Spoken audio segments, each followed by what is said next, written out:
time for another volunteer spotlight, and today we are interviewing Floyd Landon. How are you today? I am fine. Tell me where you're from. I live in Fruit Heights right now. I grew up in the state of Washington, a town called East Wenatchee. You served in the military. Yes.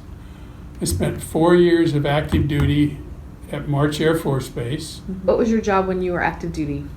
I was a crew chief on a B-47 and a B-52. And then I got out of the military.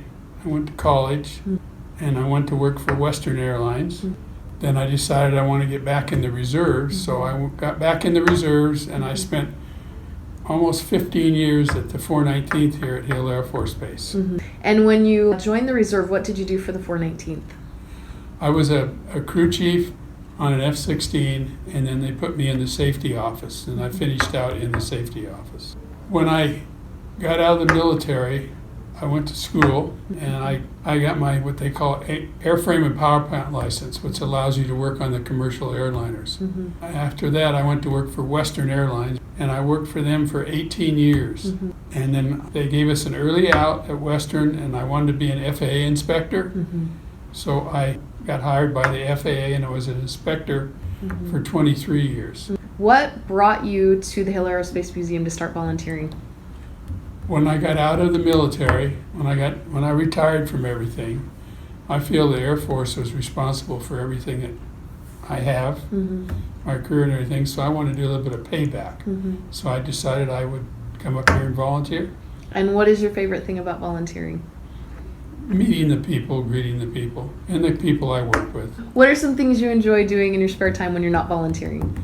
I like to follow the Seattle Seahawks. That's my favorite team. Tell me about the volunteer work that you have done with the Kaysville Fire Department. Yeah, I've been on the Kaysville Fire Department for 33 years now. I'm still on the department, but I don't ride the ambulance anymore or ride the truck.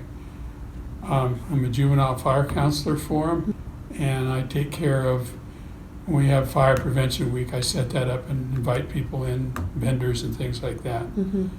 But that's my second love, is that I really enjoy that. The reason I enjoy it, I think, the medical end of it is because you get to help people.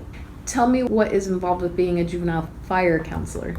I went back to the National Fire Academy, which is in Maryland, and you take a 7-day course, and they teach you how to work with these kids. If they light a fire in a school, which does happen, they're kicked out of school until they come to see us. And if we determine through our testing that they're okay, they can go back in school. If not, then they go to the Davis County Sheriff's Department, and they have detectives there that deal with this. It's a pretty entailed type of thing, trying to find out what's wrong with them. But it was interesting, all the stuff they taught us in the school back in Maryland. But I feel I helped the kids. It's just a good thing, I think. Well, I wanted to thank you for all that you do for us here, because we can't do anything here without you and all the other volunteers, and we really appreciate all that you do. So thank you so much. You're welcome.